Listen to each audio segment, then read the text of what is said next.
The best retirement move you can make, and you can do it right now. Right now. Ouch. PVC pipe of knowledge. The PVC pipe of knowledge. All right. I know it's weird how the computer now follows me around. It's kind of strange. It didn't really do that there. Kind of weird. I don't know how it does that or why, but it's kind of cool in a way. All right, so we talked about this last night on the live stream. And again, every Saturday, roughly every Saturday at 7 p.m., we'll go live on YouTube and my various other socials. Every Wednesday at 7 p.m., we'll go live on Locals. But you got to sign up for the Locals membership, and you do that in the doobly-doo. Not every Saturday. Like last weekend, we were up in Nashville, Tennessee. We went to, my son and I went to go see the Titans get stomped by the greatest Patriots quarterback of all time, Drake May. All right, so Drake May stomped those Tennessee Titans. All right. So not every Saturday, but most Saturdays we'll do live streams at 7 o'clock. So we talked about this, but I want to do it again in terms of just a quick and easy video here. So we're going to take a guy, we're going to call him Jimmy Jim Bob, all right? Jimmy cracked corn and I don't care. He's got $500,000 in an IRA. All right. After a couple of years, the market has gone up because Trump's there. The GOAT's in charge, and he's making money. So now he's got $550,000 in an IRA. All right? And Jimmy Jim Bob is about to retire, or he has retired. So what do? We take this $50,000, that's a 10% gain. It doesn't have to be 10%, but we annuitize this into a SPIA that pays in for 20 years and period certain. Which life in 20 years, I should say. Life in 20 years is what it's called.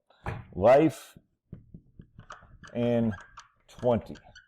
Now, what life in 20 means is that as long as Jimmy Jim Bob is alive, he will get paid essentially $250 a month. It's a little bit more than that. We're just going to use $250 a month. $250 a month for the rest of his life. So he'll get paid $3,000 a year as long as he's breathing. So if he's breathing for 35 years, he'll get $3,000 a year. If he's breathing for 15 years, well, obviously he won't get paid $3,000 a year because he's dead. But his heirs will get the remainder of the 20 years, if that makes sense. So we know for a fact that Jimmy or his estate will get 20 years of $250 a month. Even if he dies tomorrow, his estate will get 20 years of $250 a month. If he lives beyond 20 years, then it stops at his demise. That's how it works, all right? So now he's got $500,000 back in there. So what he's done is he's taken some of these gains and locked it into a monthly income stream. In this case, it's going to pay his Medicare, Part B and Part D, right there. He freed up money to pay his Medicare premiums. Now, it won't pay his Medicare premiums forever because these are not adjusted for inflation. What else could work here adjusted to keep up with inflation? Oh, well, when this guy comes back up to another 550, we do it again. So now in a couple more years, when inflation kicks in, it's back up to 550, we do another 10%. All right, that's 10% into a SPIA. But in this case, because he'll be older, it won't pay $250 a month just for simplicity. It'll pay $300 a month. Oops, $300 a month, which is $3,600 a year. So our markets have allowed us to keep up with inflation, even though the annuity did not. And essentially, we're back to even Steven. We've taken $100,000 off the growth, off the portfolio. We left our principal in there. And then when the markets go down, as they certainly will at some point, we'll go down to 400,000, boinks, $400,000. Well, we still got our, in this case, $6,600 a year. Whatever that is. 6,000, is that $550 a month? Yeah, $550 a month. It's locking in there, covering our Medicare, Part B, Part A, Part B, Part D. Might not be enough to cover our supplemental policy. I don't think it would be, but we locked in. We kept up with inflation here. We locked in gains when the market takes a dump. And we kept up with inflation here because if the market goes up to keep up with inflation, our SPIA strategy will do the same. It's such an easy strategy. Because remember, a lot of people say, yeah, but Josh, you're missing out the compounding on this. So if you would have kept your $550,000, 10% on $550,000 would have grown to more than 500. You see what I'm saying? They would have said 10% would have given you more than what you're showing here because you're getting compounding on the $50,000 you took out. Well, it's 100% true. I completely agree. I completely agree.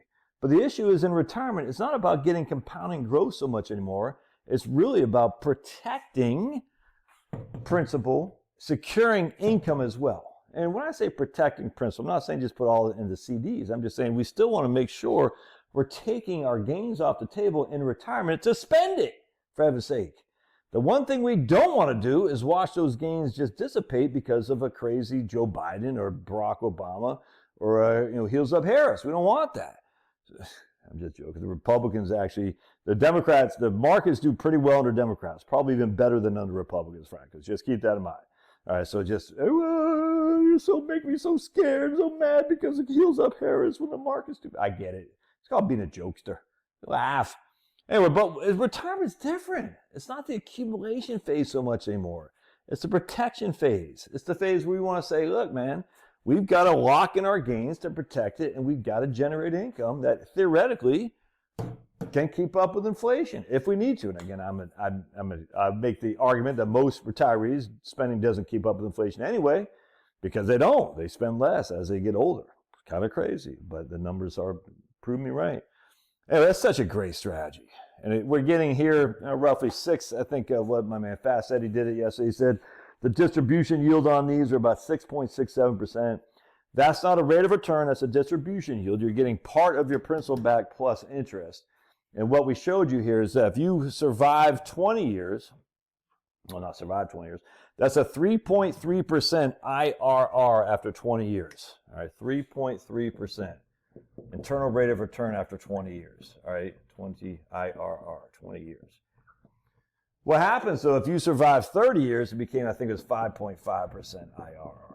All right, that's fantastic. So if you survive 30 years, and if you don't smoke, you don't go cavorting with the young ladies out in the streets, if you know what I'm talking about, you don't freaking do meth and fentanyl, and you like to go for a walk, and you like to watch my videos because they make you happy when skies are gray. You don't get mad, you don't sit there throwing freaking stuff at stupid MSNBC or Fox News. You're realizing all politics is a scam. You can live 30 years. And you get a 5.5% IRR, internal rate of return, off a guaranteed product. It's not so bad, man.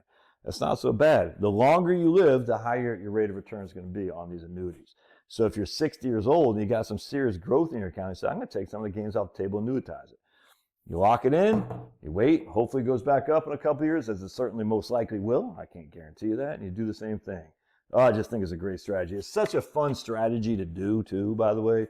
Because just people love taking gains. They love it. They love locking in gains where they can actually spend the money. And this just generates a wonderful opportunity to increase your spending, reduce your risk, and just be like a night-night. All right, love your thoughts. Smash that like button. We'll see you.